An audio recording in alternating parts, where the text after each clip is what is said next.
Okay, YouTube. So I am coming to you guys live today from my weekly Q&A, and I really want to dive into the video I put out on Tuesday, and I have another one coming out tomorrow on fasting and gene expression.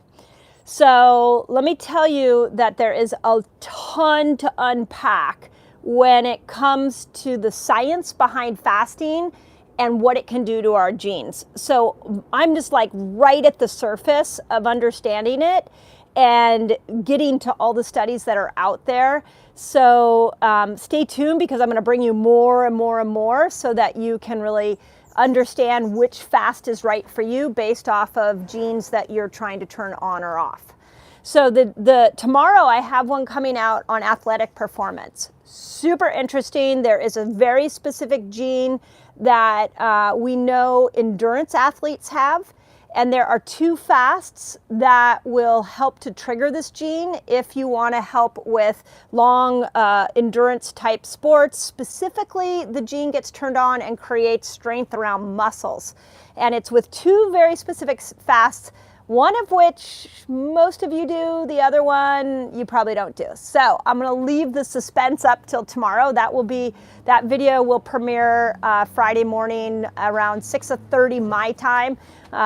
So I'm in California Pacific time. So stay tuned for that one. But the one I put out on Tuesday of this week is really cool. So if you watch that video, if you followed the little square we did on Instagram, I'm like, my team just knocked it out of the park in showing all the genes that get turned on and the genes that get turned off on Instagram.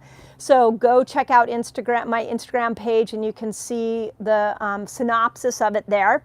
But here's what's interesting about this study, and it leads into the question that so many of you guys had.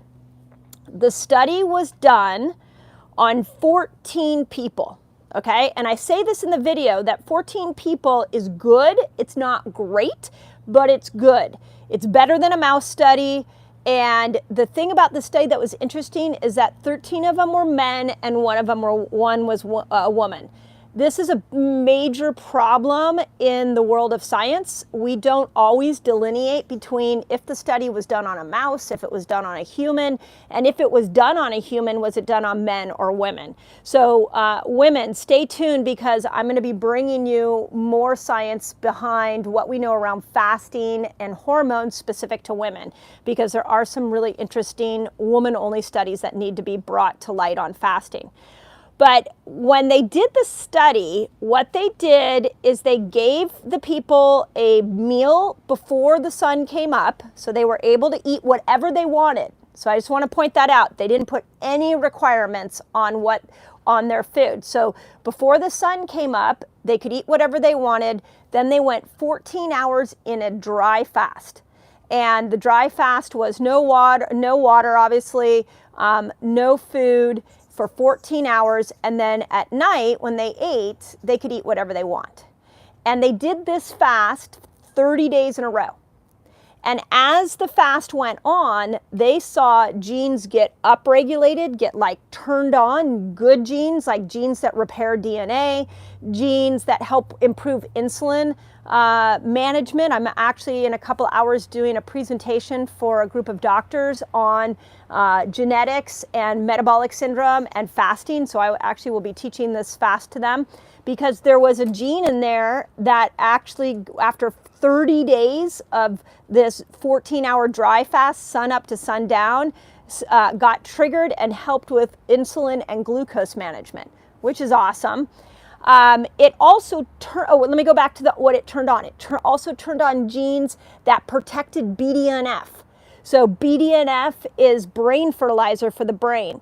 And so it made sure that you didn't lose any BDNF, which is very common as you age, also common in cases of anything going on with the brain, mood disorders, schizophrenia, even dementia and Alzheimer's. So there was this protective aspect to the genetics that changed from this 30-day dry fast, 14 hours.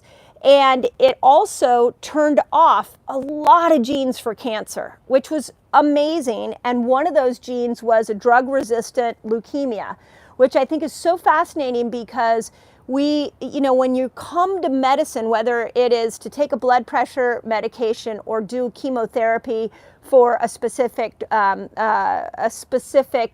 cancer, we have this tendency in medicine to approach the human body completely the same. But our genetics are different and our microbiome is different, and all the drugs, it doesn't matter if it's blood pressure medication or it's chemotherapy, they're all going to interact differently in different human bodies. So we have to get out of this idea that we are all human, and so therefore we should all be doing the same thing. It really is. We need to think deeper than that. So anyway, so that was the study that I pointed out on Tuesday's video. Go watch it. You can go read the study. It's really interesting when you go into it. We're testing out some gene testing in our office right now, so stay tuned for that. I want to do just like the test I did on my microbiome with carnivore. I wanted to see if I can test some genes and then try this 30-day fast and then retest them, and let's see if there's any change. So anyway, so that's a total side note, but here is what a lot of you asked. Well, if it's 14 hours dry fast, can't I just sleep at night and just go to bed and do my typical 14-hour fast and just make it dry? And I answered this somewhat in the video. Logically, that sounds right, for sure. It would be the easiest way to do it, right? If you didn't eat dinner if you stopped eating dinner at 7 o'clock, you went until, so it'd be 5. You went until, till 10 o'clock or 9 o'clock the next day. Sure, with no food or water, that seems like a logical explanation. But the study wasn't done on that. So this is where, whenever I learn a new fast, I follow it exactly how the study presented it.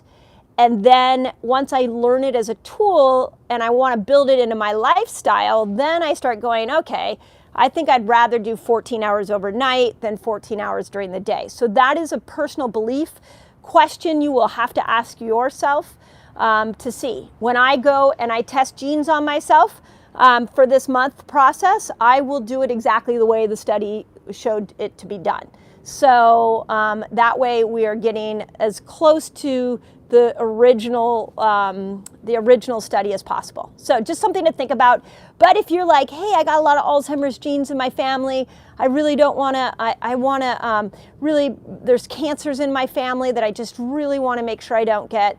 Awesome. You want to do 14 hours of dry fasting consistently. If it's easiest to do it overnight, then do it that way. Remember, the study was done over a 30-day period. So that would be something to think about. So the other question we got was, does a dry fast mean no brushing your teeth, no washing your face, no showers?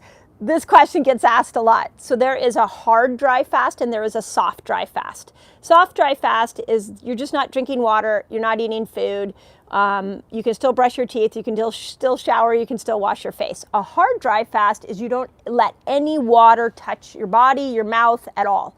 So again, personal preference. They didn't say in this study. Now, I read the study for hours. I was pulling out all the pieces of it, and it did say no food, no water. It didn't say we didn't have the people not brush their teeth. So I would say if you're going to try to follow what the study said, then you're okay brushing your teeth and washing your face or taking a shower. So, but I want to point that piece out. So now I'm so interested in this whole gene expression fasting connection that our next fast training week, I'm going to bring in some of these fasts. So we can all test them out in a 5-day period. It won't be a 30-day period. So stay tuned for that. Next week is not fast training week. The week after that, we will put in the community section as soon as we get it organized with the different options. If you're new to my channel or you're new to fast training week, I always give you a 3 to 5 day water fast option.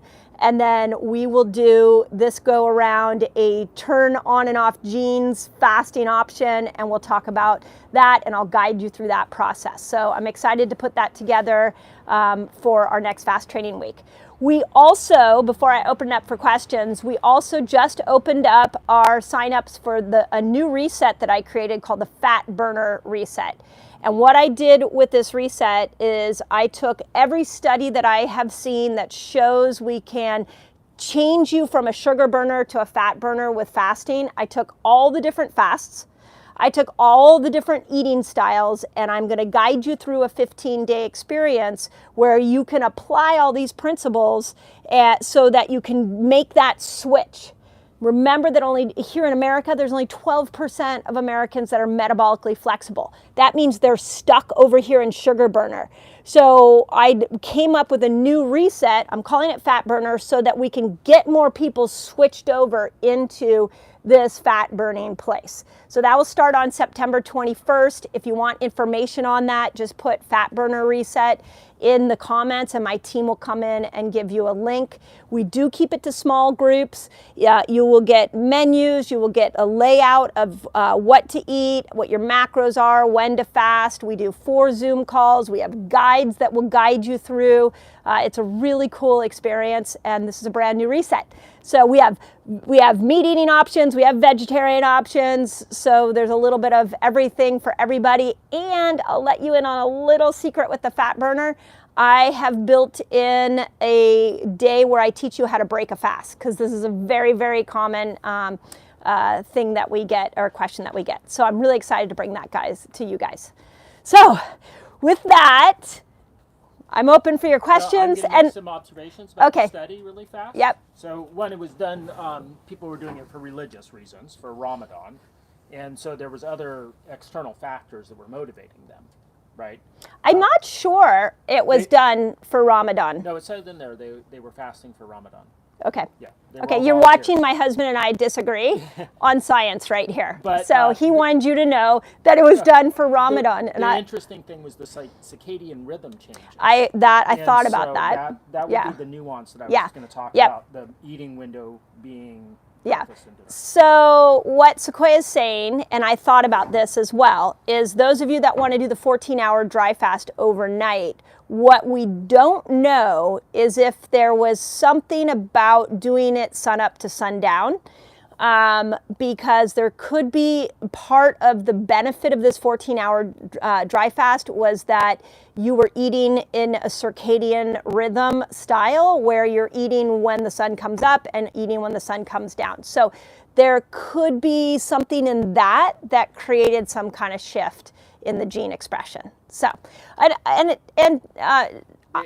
idea that I thought about is that I thought about the fact that maybe you do it once a week. Maybe it's not 30 days. You know, now the study did say that as the month went on, genes got more and more. The expression of the good genes became more and more strong.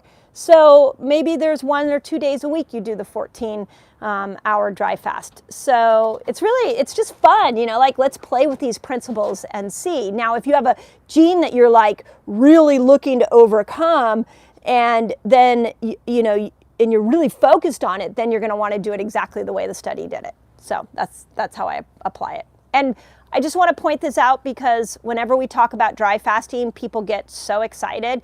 And because you can usually get into a deeper ketosis, there is a little bit of an intense experience with it. Like it does tend to click you into this fat burning place pretty nicely.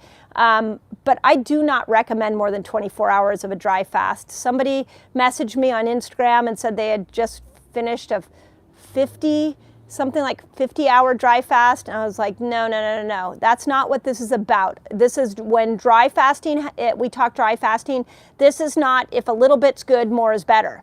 This is about being safe. And if you go over 24 hours with no food, no water, you have now entered a danger zone, and I do not recommend that you do that. So I just want to point that out. Great point. Yeah. Okay, got some people all over the world. Awesome. Some people from Hawaii, lucky to be by the beach. Oh, I want to be in Hawaii right now. Liz and Scat, love your channel. Awesome. Thank you. 90 pounds down with keto and intermittent fasting. Okay. From Ireland. Awesome. Okay, so I just want to point that out. Liz and Scat, is that the name? That's the name on From Ireland, down 90 pounds. Thank you for loving my channel. I appreciate it. And with keto and intermittent fasting. Okay. Amazing, right? Fantastic. Like amazing. This is like, why does the whole world not do this? It's your own intelligence that made that happen. So you just have to step into it. So awesome. I love it. So Debbie's answering questions about testing to see what breaks your fast. So, Yes.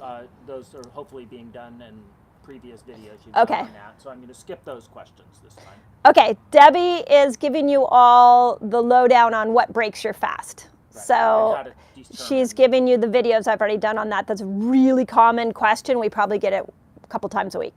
Great. So Let's see. The fasting window, this is a little bit different. In the fasting window, can you take vitamins or yes, supplements that's or a good- medicine? Yeah. Yeah, okay, fasting window. I gotta do a video just on this.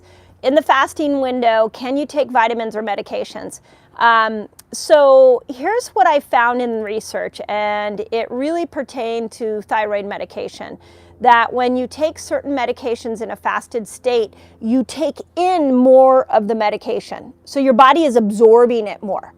Now, in some of those situations, that's not good.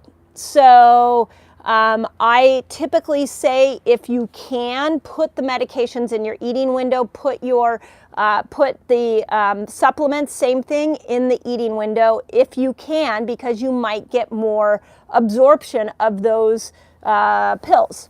Now, with medication, that's a little more harmful than a supplement. So, especially if you're doing like the supplements we love, which is systemic formulas, they're food-based supplements. So typically, you're not going to end up overdoing supplements from systemic formulas. They bring you to homeostasis. So if you can, put them in your eating window.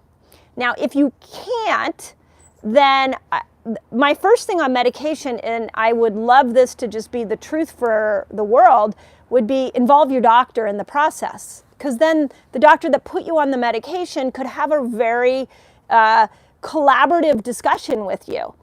The problem we have is many doctors don't understand fasting and what's going on with fasting. This is a large part of why I bring the science to fasting on my channel. So if your doctor doesn't understand, please send your doctor here so that your doctor can start to understand. Because the New England Journal of Medicine is all about intermittent fasting. That is the journal that most doctors are looking to as an authority piece.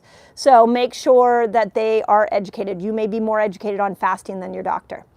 Now, having said all of that, with supplements, well, let me back up in thought process. Whenever you're fasting, you're tapping into the intelligence of your body. And that intelligence is smarter than all the doctors in the world put together. That intelligence is working for you all the time. When we add things in like supplementation, there is a good chance that now you have manipulated the intelligence, and you may end up with less of a result. So it all comes back again to what are you trying to do? If you're trying to get into ketosis, well, that's an easy answer. Take your supplements and see on your meter if you're getting into ketosis. If you're trying to lose weight, well, start taking your supplements on an empty stomach, because many of us are only eating in short windows, and we have to find some time to take the supplements if we're taking them. And so ask yourself if you're losing weight. If you're applying all these principles and you're doing supplementation in a fasted window and you're not getting a result, then that is a moment to try and move the supplementation, either pause it or put it in your eating window. So that's kind of the logic of how I look at that.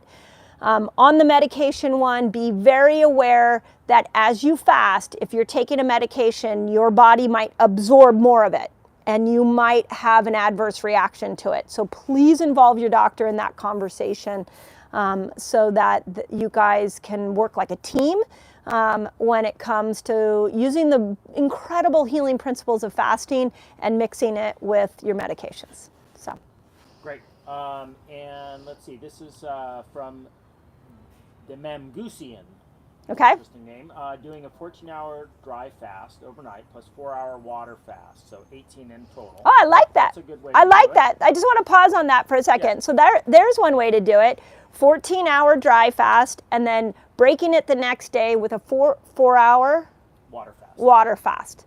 So you will have gone, well, I guess you 18 break it. hours total. Yeah, interesting. I like that. That's a good way to combine it and not overdo the dry fast. Well done. Doing keto. And then doing keto, awesome. And they're debating between doing that for 30 days or building in feast days.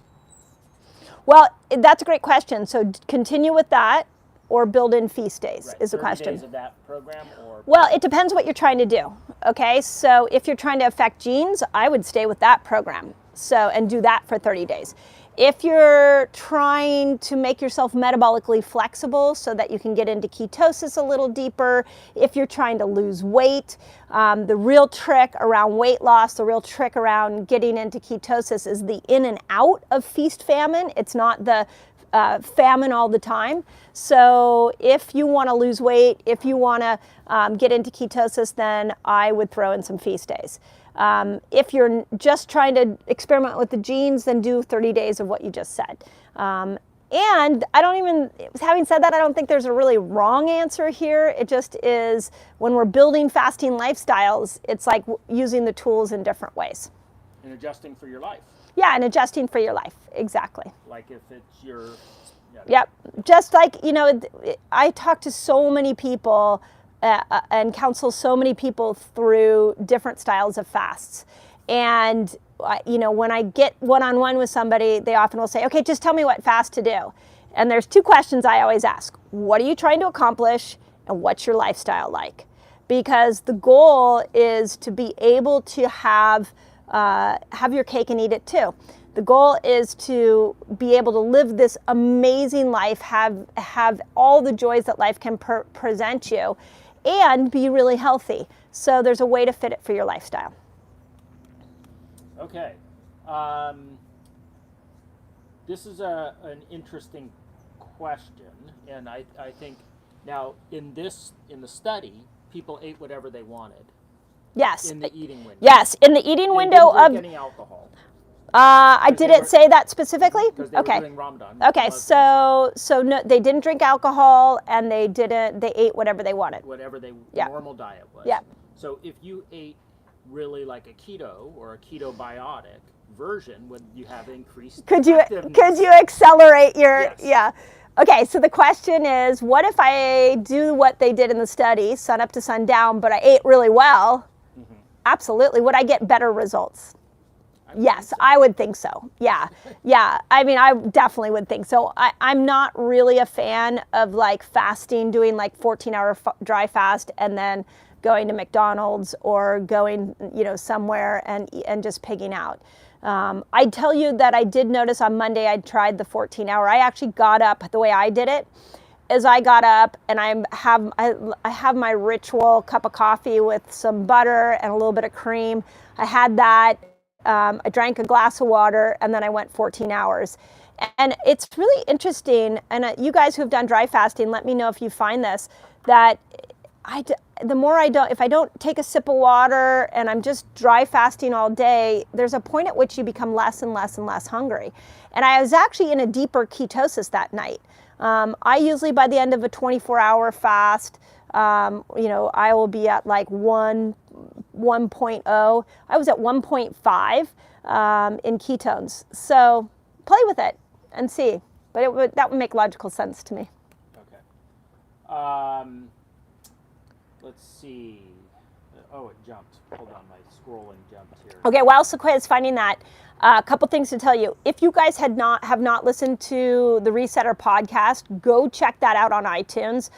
We just had a mind-blowing interview yesterday with Dr. Bill Schindler, who is got his tagline is "Eat Like a Human," and he's an anthropologist and an archaeologist, and he's all about using what we learned from our ancestors and applying it to how we should eat today.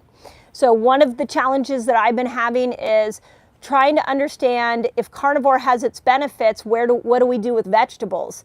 If vegetables have toxins in them, which still blows my mind, then how do we minimize the toxins? And he answered that. Oh, it was amazing. So that'll come out in a couple weeks. I also brought Naisha Winters back and interviewed her on the best fasts around cancer, and we talked about metabolic syndrome and strategies for making sure that people can overcome metabolic syndrome using fasting, diet variation, and a lot of other lifestyle tools. So make sure you go watch those, because they're really, really packed with good information. Okay, we have a question. Can you do keto and vegetarian together? Keto vegetarian. You even have a podcast. Yeah, absolutely, absolutely. You can do keto and vegetarian. Here's what I'll tell you, is that make sure you measure your blood sugar, because that way you know if you're getting into ketosis or not. I would say that 8 out of 10 vegetarians I work with are able to really get into ketosis no problem. And then we've got a small percentage that struggle, and we got to pull them out of vegetarianism to be able to get them in. So absolutely, in the new Fat Burner Reset, we have a lot of vegetarian options. So absolutely. And a good resource for you is Will Cole. I interviewed him on, you can find it under the playlist that is Resetter TV here on YouTube. And he wrote a book called Ketotarian, and it's about being a vegetarian and doing keto.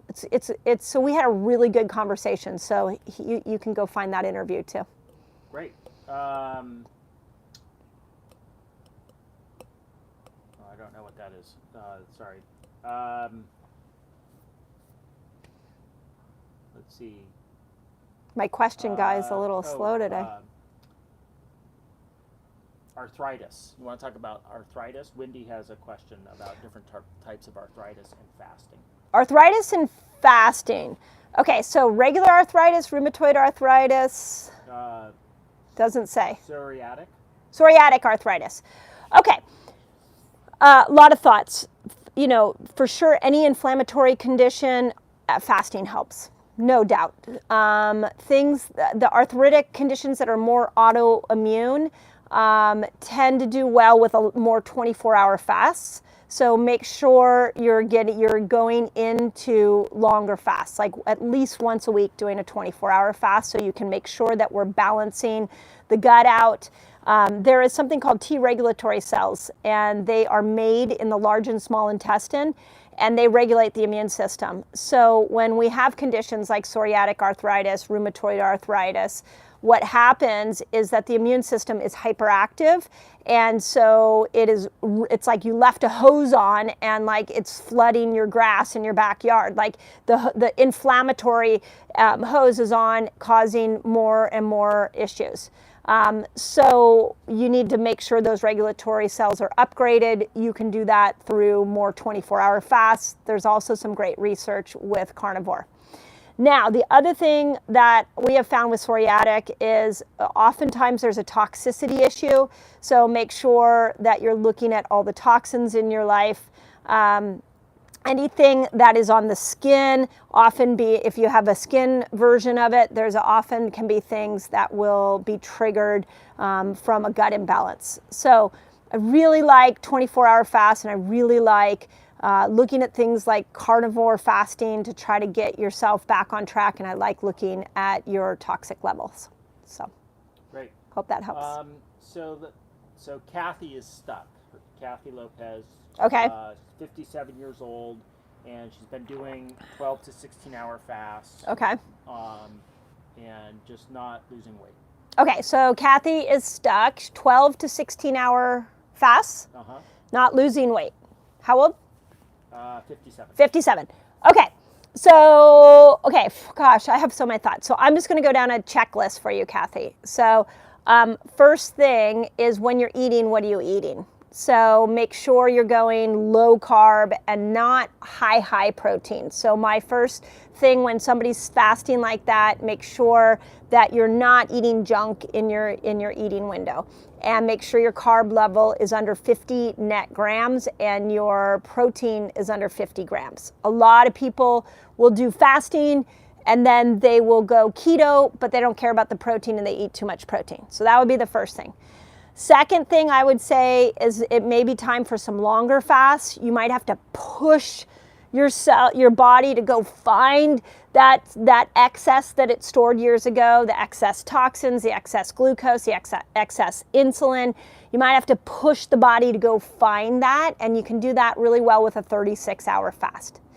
Then the next level of thinking is it may be a microbiome issue, so try some carnivore fasting. And I have videos on here where we can change the microbiome, change the firmicutes to Bacteroides ratio, and see if that helps. And then the next level of thinking is it could be a toxicity issue. It could be that your detox pathways are not open, so you're fasting and the body's detoxing through that fast, and now it's making more fat. That we've seen that happen where it makes more fat because those pathways are closed. So that's kind of the checklist. This is what the fat burner reset's going to do, is I'm going to take you through all these things, all these different fasts that will help you lose weight. So join us there so that you can have self-discovery and we can guide you through that. But otherwise, that's my checklist. So I hope that helps. Don't give up. Definitely don't give up. There's a reason. Okay, so Athena asked a question, which Debbie has answered. But, okay. The 5-1-1 fast, yes, like, style of eating. Yep. Does it matter when you do your 24-hour fast? No, the 5-1-1 after feast day. Yeah. No, 5-1-1. So my basic fasting lifestyle is called a 5-1-1. 5 days a week, you're doing intermittent fasting. And you can pick the food style. We have a lot of different food styles here. 1 day a week, you're pushing that fast to 24 hours, and then 1 day you're feasting. It doesn't matter what order you do that in. Now, for me, what I like is Sunday is a huge family day in our house, and there's a lot of cooking and a lot of communal connection around the dinner table. So that is my feast day. That is the day I don't fast. That's the day that I feast. Monday happens to be one of my busiest days in my clinic, and it's easiest for me to fast. So I like the strategy of feasting and the next day going into my longer 24-hour fast. And then the other days are my intermittent fasting. So it's up to you. You can split those up any way you want, but it's really about what you're trying, what works for your schedule and what you're trying to accomplish. And that's sort of like a maintenance. Yeah, that's a maintenance fast. It's a maintenance fast. A maintenance lifestyle. Yeah, and actually, let me just answer this question for a second, because this has also come up. Here's how I'd like to start it when you're like step into this lifestyle is let's start with, can you just get into ketosis? So do intermittent fasting, get yourself a Keto Mojo. If you don't have a Keto Mojo, just put Keto Mojo in the comments and my staff will give you some links. But I really believe that there is something powerful about knowing your blood sugar, knowing your ketones. So get yourself a Keto Mojo and observe with intermittent fasting, can you get into ketosis? And then the next step would be, okay, I'm not getting into ketosis just with intermittent fasting. Now, could I bring my carb level down and bring my fat up and see if that gets me, that along with intermittent fasting gets me into ketosis? Okay, let's say that's not working. Then you're gonna have to take that intermittent fast and you're gonna have to start to push your fasts out longer while you're still eating in this keto lifestyle. So that's kind of how I first start it with people, is just to see where they're at. Now, a lot of people come out of the gates and they're like, they start doing intermittent fasting and they are like, boom, into ketosis. They're doing great. They lose weight. Okay, your next step, once you've got a foundation of ketosis, is to go to this 5-1-1.